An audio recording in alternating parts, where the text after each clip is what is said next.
என் இனிய உலகத்தமிழ் மக்களே, தாய்மார்களே, பெரியோர்களே, சிறார்களே, என் அருமைச் சீடர்களே, யோக நண்பர்களே, யோக விரும்பிகளே, உங்கள் அனைவருக்கும் என் இனிய காலை வணக்கம். கலைஞர் தொலைக்காட்சி நிகழ்ச்சியில் நலமுடன் வாழும் என்னும் பிரிவில் அதிகாலை வேளையில் யோகாசனத்திற்கு அதிக முக்கியத்துவம் தரப்பட்டிருப்பதை நீங்கள் அறிவீர்கள்.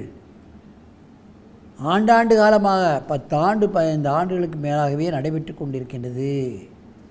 வேறு எந்த நிகழ்ச்சியும் இந்த மாதிரி 10 ஆண்டு 15 ஆண்டு தொடர்ச்சியாக நடைபெறுவதில்லை. அதைத்தான் நாம் முக்கியமாக கவனிக்க வேண்டும். இது மக்களுக்கு தேவையான பயிற்சி, ஆரோக்கியமாக இருக்க வேண்டிய பயிற்சி. உடல்நலம்தான் மக்களுக்கு முக்கியம். அந்த உடல்நலம் பெறுவதற்கு ஒரே வழி யோகாசன பிராணாயாமங்களை செய்வது, இயற்கை உணவுகளை உண்பது என்பதுதான். இவைகளை நாம் செய்துவிட்டால் நமக்கு சாக்காடு என்பதே கிடையாது என்று நமது முனிவர்கள் சொல்கிறார்கள். அந்த நிலையில் இன்றைக்கு பாருங்கள், திருப்பூரிலிருந்து ரவி அவர்கள் பயிற்சி செய்வித்த வைஷ்ணவி 9ஆம் வகுப்பு படிக்கிறார்கள். இவர்கள் வெளிநாடில் மலேசியா, தாய்லாந்து, இன்ன பிற பல்வேறு நாடுகள் சென்று முதல் பரிசும் அங்கே பல்வேறுபட்ட கோப்பைகளையும் மெடல்களையும் பெற்றவர்கள். இவர்கள் மாதிரி ஆசனங்கள் செய்வதை பார்க்கவே முடியாது.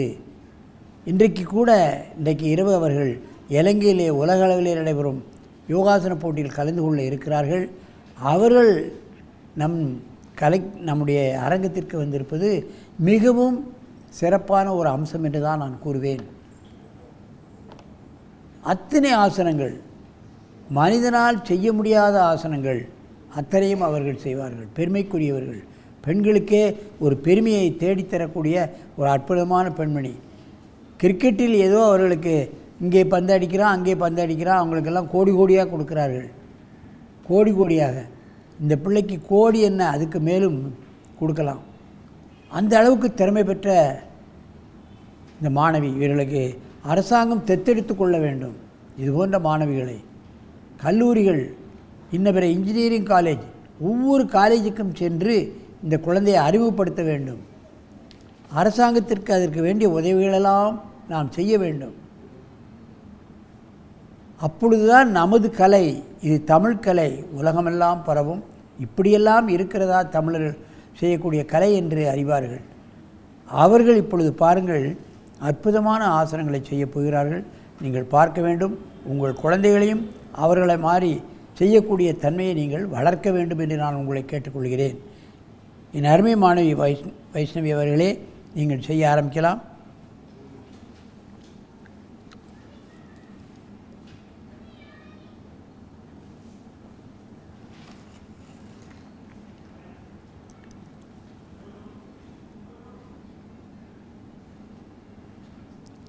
சக்கர கோணாசனம்.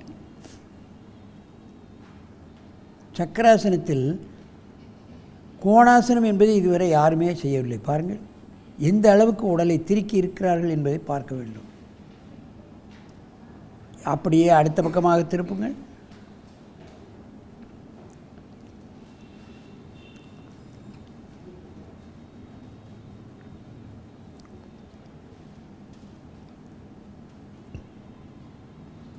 முதுகெலும்பை திருக திருக திருக அவர்களுக்கு ஆள் அதிகமாகும், ஆரோக்கியம் அதிகமாகும், நினைவாற்றல் அதிகமாகும். அப்படியே இந்த ஆசனத்தை கலையுங்கள்.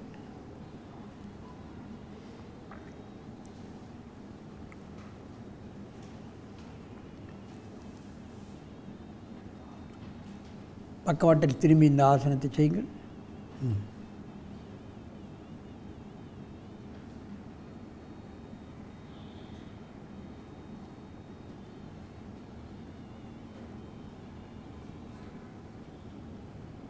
பாருங்கள், சக்கராசனம் செய்து இடது பக்கம் வலது பக்கம் முதுகெலும்பை திருப்புவது என்பது மிக கடினம்.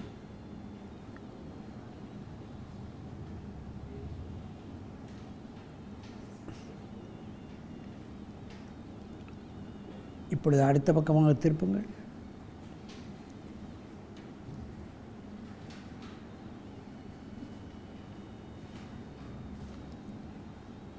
சக்கராசனம் செய்யலாம். இடது பக்கம் வலது பக்கம் முதுகெலும்பை முறுக்கி வளைத்து திரும்புவது என்பது சாதாரணமான கடினம் இல்லை. யாரும் இதுவரைக்கும் செய்ய முடியாத இந்த ஆசனம்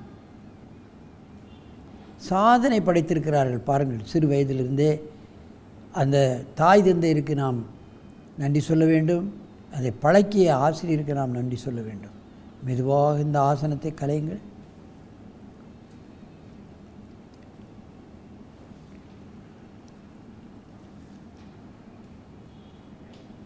என் அருமை பெரியோர்களே, தாய்மார்களே, நான் எத்தனையோ உலக அளவிலே பல்வேறு போட்டிகளை நான் பார்த்திருக்கின்றேன். பல்வேறு மாணவர்களை நான் பார்த்திருக்கின்றேன். இந்த குழந்தை போன்று செய்யக்கூடிய ஆசனங்களை நான் எந்த போட்டியிலும் நான் பார்த்ததில்லை. ஆகவே தான் இந்த குழந்தை பல்வேறு நாடுகளுக்கு சென்று நமது தமிழகத்துக்கு, ஏன் இந்தியாவுக்கே பெருமை தேடி தந்து கொண்டிருக்கின்றது. ஆகவே மாநில அரசும் குறிப்பாக மத்திய அரசும் இதுபோன்ற மாணவர்களை ஊக்குவிக்க வேண்டும். எத்தனையோ மாணவர்களை ஊக்குவிக்கிறார்கள். உயரந்தாண்டுதல், நீளந்தாண்டுதல், பேட்மிண்டன், டென்னிஸ், இதுகளெல்லாம் பணக்கார விளையாட்டுகள். இதெல்லாம் கிராம மக்கள் செய்ய முடியாது.